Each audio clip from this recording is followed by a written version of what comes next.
word of the Lord according to our gospel from Matthew. Thanks be to God. Jesus said, "To what will I compare this generation? It is like children sitting in the marketplaces and calling to one another. We played the flute for you, and you did not dance. We wailed, and you did not mourn. For John came neither eating nor drinking, and they say, 'He has a demon.' The Son of Man came eating and drinking, and they say, 'Look, a glutton and a drunkard, a friend of tax collectors and sinners.' Yet wisdom is vindicated by her deeds."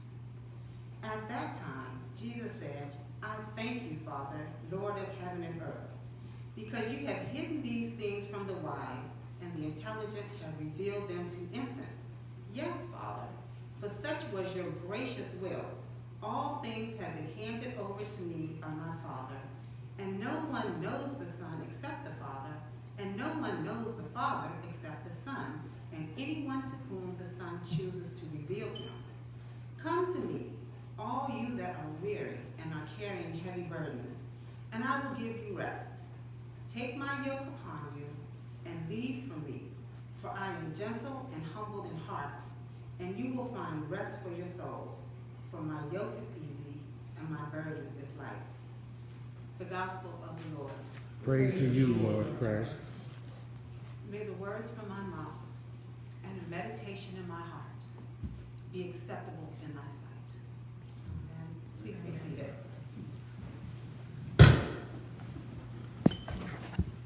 Good morning, St. Philip's. I'm just going to start by telling you I'm nervous and I'm excited all at the same time. I'm going to start out by telling you a story that will tie in, and I'll bring it to you. This is a true story. A lot of y'all know my son Tim. And Tim is super intelligent, but to me, he was afraid to use that intelligence because he thought the brains were going to eat out of his ears or something like that. I'm telling you. So this child has gone all through school. I know everybody in the high school because of Tim, because I got called in so much. Not that he was in trouble. He just wouldn't do the work. And he was like, "But Mom, I know the answers." Well, I don't know about school now, but back then, when they said you need to show your work, if you didn't show your work, you got a 0 across there. I didn't care. This boy had all A's, 95s to 100s on his test. But you got 50 and you failed. You're in the 12th grade. You're about ready to not graduate. And I had done everything I could with this boy.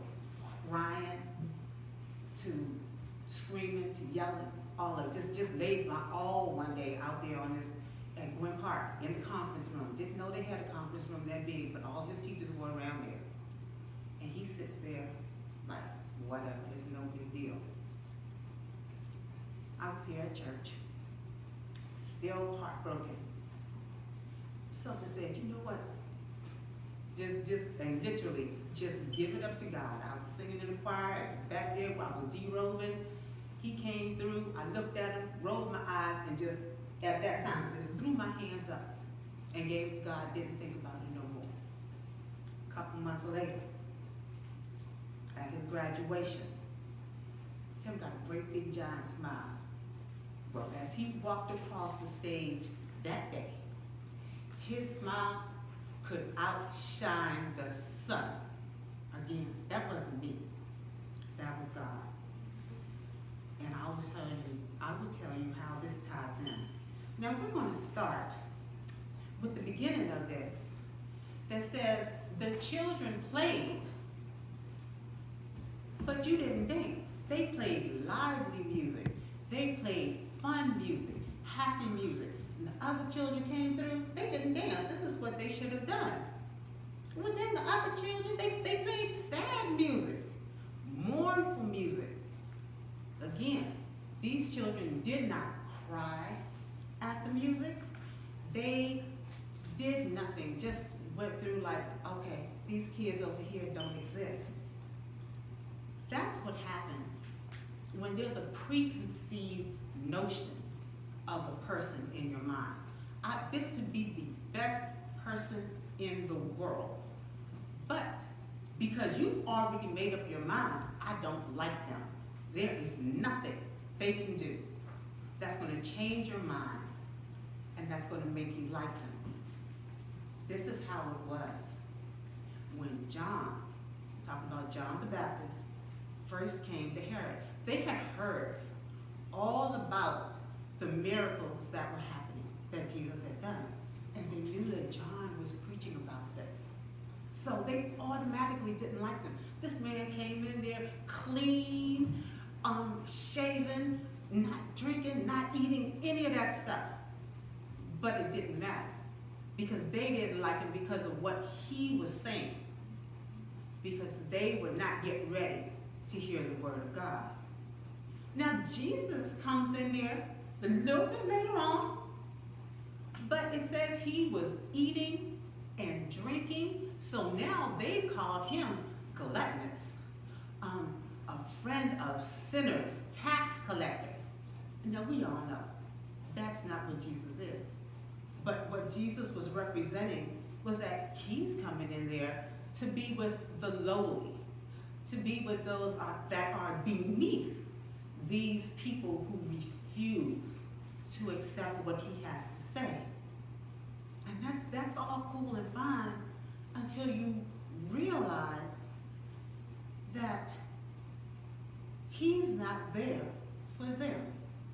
He is there for the common denominator in these two things, the children.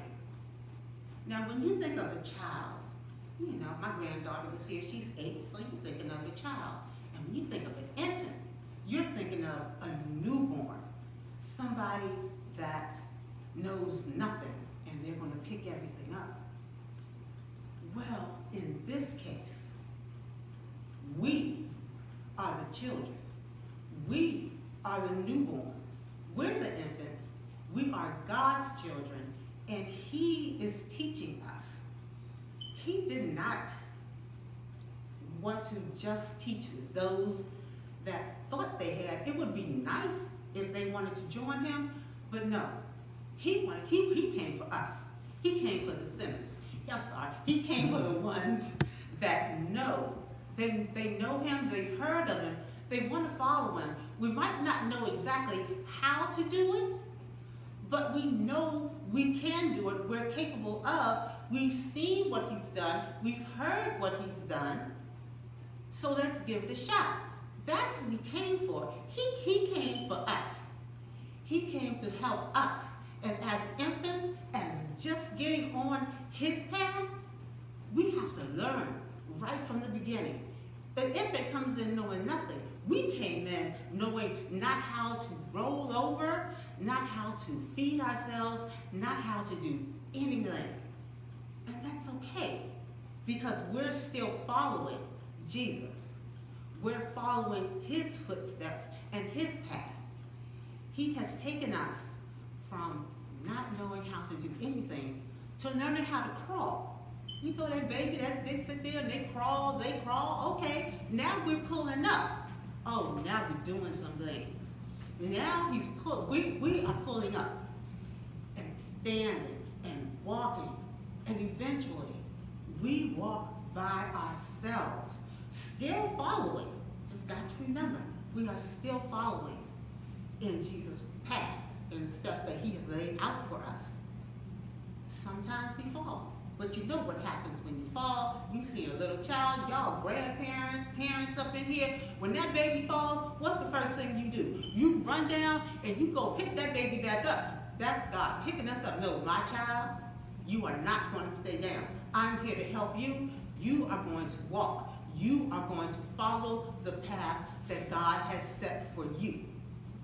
That's what we did. We are his children. Now, here's the thing. We have free will. So where we supposed to be following to the right, on occasion, you might wander a little bit over to the left. Okay, but that's not what we're supposed to do. But he lets us. Okay, he's going to let us go to the left make our mistakes, and prayerfully, we come back to him. But while we're on that path, that left path, not following Jesus, but on that path to the left, we realize that, oh, we've taken on sin, and it's heavy. We now have burden upon our backs. We have this load that we have to carry. Okay, we're adults. We got bills that need to be paid. We got a car that needs to be fixed. We got a job that we don't like. But where are we in our path with walking with Jesus? Are we on the left, where we've kind of like left him? Remember, he doesn't walk away from us. We walk away from him. Or are we on that right path? Well, the burden gets so heavy at some point that you just downtrodden. You just can't do no more. Okay? That's when my son came in, when I couldn't do no more. And I had to call on God to fix that. I had to right myself from left, and then, turned around the corner, guess who was there? He hadn't even gone far. He was right there, right around the corner, waiting on me, saying, come on, my child. When he said that he was going to lift burdens and to take up a yoke and walk with him, that's what he meant. He meant follow him. He never said this path of following him was going to be easy, because we know it's not. Just because we follow doesn't mean we won't have hills to climb. We won't have a valley that you're looking at down there and it's like, Lord, am I really supposed to go down this valley? If I fall while I'm walking down, me and my bad foot, if I fall, I'm gonna fall and kill myself. That's your thought. But if he's leading you there, he's gonna protect you. He's gonna protect you through this walk down, through that climb up, where you on your hands and your knees and you are climbing up out of the valley, because it's not meant for you to stay there. It's meant for you to go through. Because Psalm 23 says, though I walk through the valley of the shadow of death. You're walking through. You're not staying there. So you're going to climb up out of this valley, and you are going to continue to follow Jesus, because that's what he wants us to do. That's the way our burden is lifted, and it's light. And you know, I know, we all know, when we take that step off to the left a little bit, and things start to happen, and it's like, oh, it's getting a little bit heavy. In your heart of hearts, you know where you're supposed to be. You might not do it right away. You might wait until you get flat back on the ground again. But you get back over to the right path, and he's going to take care of you. That's all it's saying. Follow me as I have God guiding me. Follow, and he will guide you through everything. He will take you to the level, to the point where you need to be. Everybody's someplace different. We're not all in that same place. Some of us are further along, some of us are further back. It's okay. Do it on your pace, on your time. God says, follow me, my little children. So we're his children. We follow him. We are those infants that have now grown into the followers of Jesus, the followers of God, following his word, following him. Sometimes it just seems minute by minute, step by step, day by day. Trust in him. I always tell you guys, say it more than once, stop listening with your ears. Listen with your heart, because that's where he's going to speak to you. Don't be afraid to talk back. Let him know what you need. But let him know in faith. Pray to him. Let him know what you need. But then just give it to him. Leave it. Stop asking. Stop wondering, when is it going to happen? Because just because you want it now, doesn't mean it's good for you to have it right now. Me, I would love to, whatever the Powerball thing was, $600 million or something like that. I would love to have that. I'm sure plenty of us would, but what do I do with $600 million? I don't have that many grandkids. I got quite a few, but I don't have that many where everybody needs so much money. So, he's not gonna give that to me. I don't need it, and I'm probably thinking would not do what I should be doing with it. I'm not saying everything would be bad, because there's a whole lot of things I would like to do, but all of it would not be good. It would not be what God wanted me to do. So I leave you with this. Follow him. Keep him in your heart. Keep him in your praise. Keep him in your thoughts. 24/7, 365. That's all he asks of us. If you get on the wrong track, it's real easy to get back on the right track. Don't think it's so difficult. It's not. It's not. Just ask, open your heart, and follow him.